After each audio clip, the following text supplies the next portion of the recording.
kasihi, apa kabar kalian hari ini? Ibu berharap kalian dalam keadaan baik, sehat, dan sudah siap untuk belajar. Hari ini kita masih akan belajar di tema 1, Selamatkan Makhluk Hidup, subtema kedua, Hewan Sahabatku, di pembelajaran ke-6. Kalian sudah belajar tentang hewan selama 1 minggu. Banyak hal yang kalian pelajari. Kalian sudah tahu bagaimana hewan berkembang biak dan jenis hewan yang hidup di negara-negara ASEAN. Menarik bukan? Ayo membaca. Tahukah kamu kelelawar? Hewan ini memiliki fakta yang menarik.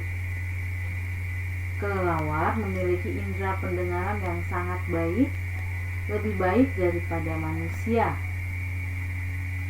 Nah, sekarang ini beberapa fakta tentang kelelawar. 1. Kelelawar merupakan hewan mamalia. Apa hewan mamalia? Hewan yang menyusui. Kedua, tubuh kelelawar sangat bersih. 3. Pada umumnya kelelawar mempunyai 1 anak dalam 1 tahun. 4. Kelelawar hidup 20-30 tahun. Cukup panjang usia kelelawar ya. 5. Kelelawar berperan besar dalam penyebaran dan penyerbukan tanaman. 6. Kotoran kelelawar yang menempel pada gua justru akan melestarikan ekosistem karena pada kotoran tersebut beberapa bakteri dan organisme lain menggantungkan hidup. Pernahkah kalian memasuki gua yang terdapat kelelawar? Nah, biasanya bau gua tersebut tidak enak, ya, bau kotoran dari kelelawar. Tapi justru kotoran kelelawar itu melestarikan ekosistem karena ada beberapa bakteri dan organisme yang menggantungkan hidupnya pada kotoran kelelawar tersebut. 7. Kelelawar tidur di siang hari dan mencari makan di malam hari. Tidur seperti itu, kehidupan seperti itu dikatakan hewan nokturnal, yaitu hewan yang keluar di malam hari. Nah, itu tadi tentang kelelawar. Sekarang, kalian pernah mendengar tentang hiu gergaji? Bagaimana hiu gergaji tersebut? Nah, bisa kita lihat di gambar ini. Kalian bisa melihat bentuk mulut dari ikan hiu ini seperti gergaji yang biasa digunakan oleh tukang bangunan. Lucu ya, sekaligus unik.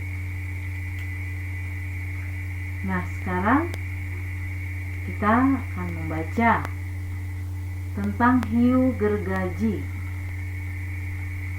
Hiu gergaji hidup di Danau Sentani. Hiu gergaji dikenal dengan nama pari atau hiu sentani karena memang hidup di Danau Sentani di Papua. Hiu gergaji menggunakan giginya yang berjumlah 14 hingga 22 gigi gergaji. Ia menggunakan giginya ini untuk mencari makan dan pertahanan diri. Tubuhnya berwarna keabu-abuan dan ramping. Ia dapat berenang dengan cepat.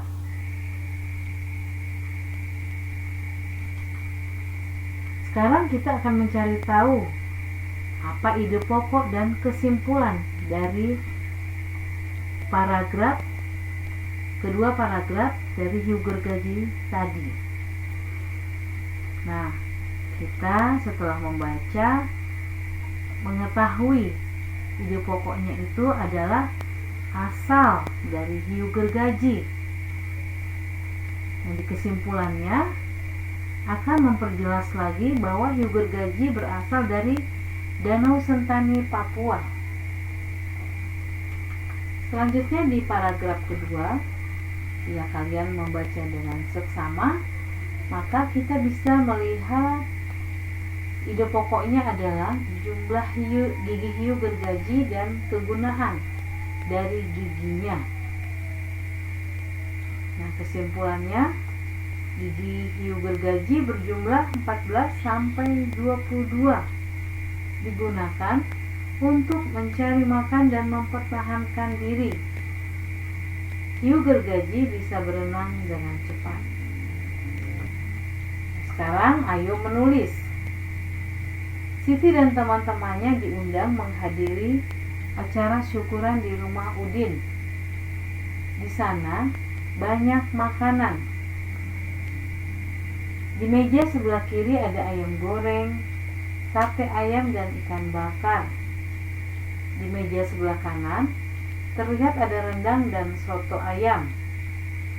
Wah, Siti dan teman-temannya bingung memilihnya. Semua terlihat enak. Benny mulai berjalan mengambil 10 tusuk sate ayam, 2 rendang dan sepotong ikan bakar. Siti mengambil 3 tusuk sate saja. Edo mengingatkan Benny agar mengambil makanan secukupnya saja. Nah, sekarang jawablah pertanyaan berikut dan diskusikan dengan teman kelompokmu. Apa pendapatmu tentang sikap Benny? Kalian bisa memberikan pendapat tentang sikap Benny. Misalnya, pendapat saya tentang sikap Benny adalah anak yang serakah, juga melakukan pemborosan. Sebaiknya ambil makanan secukupnya. Mengambil terlalu banyak makanan, maka bisa-bisa makanan tersebut hanya terbuang karena tidak dihabiskan. Selanjutnya pertanyaannya, apa pendapatmu tentang sikap Siti?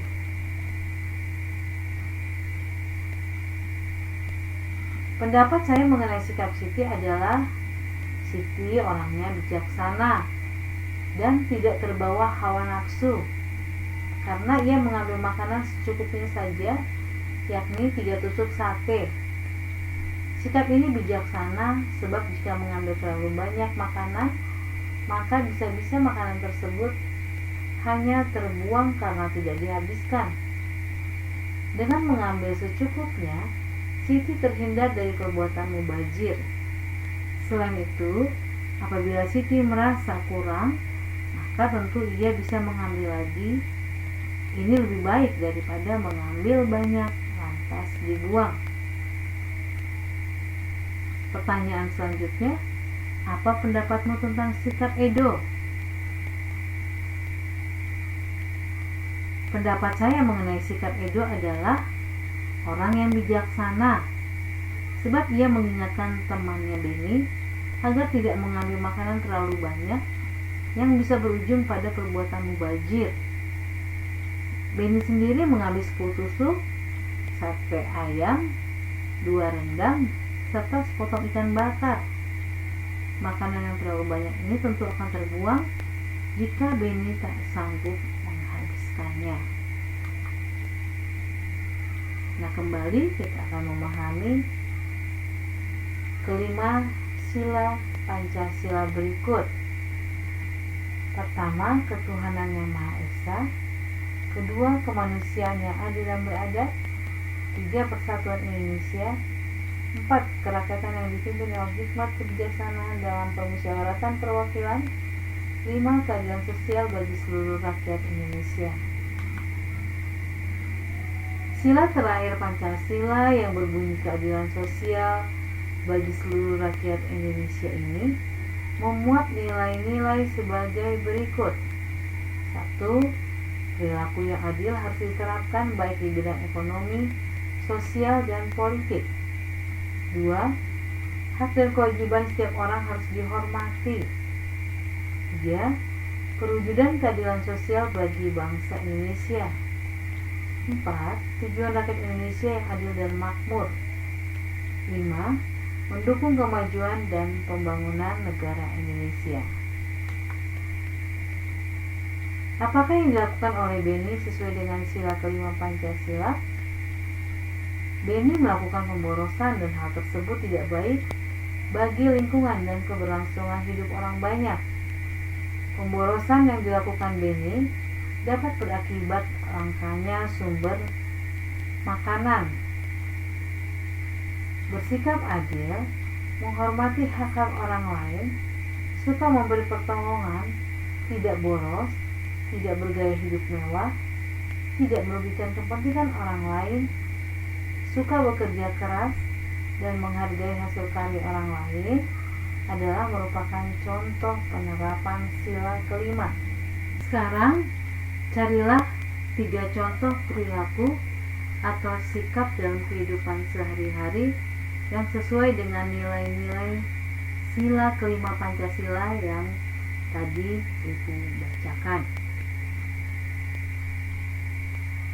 Misalnya, contohnya, ikut serta dalam menjaga fasilitas umum, meningkatkan kepedulian sosial dengan cara mengajak teman-teman berderma, atau ikut dalam kegiatan kerja bakti dan gotong royong.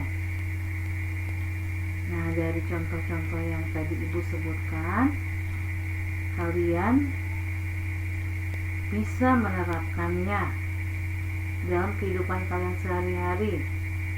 Kalian bisa menjelaskannya bagaimana cara kalian akan menerapkannya. Demikian pembelajaran kita kali ini. Terima kasih atas perhatian kalian di materi ini. Salam sehat.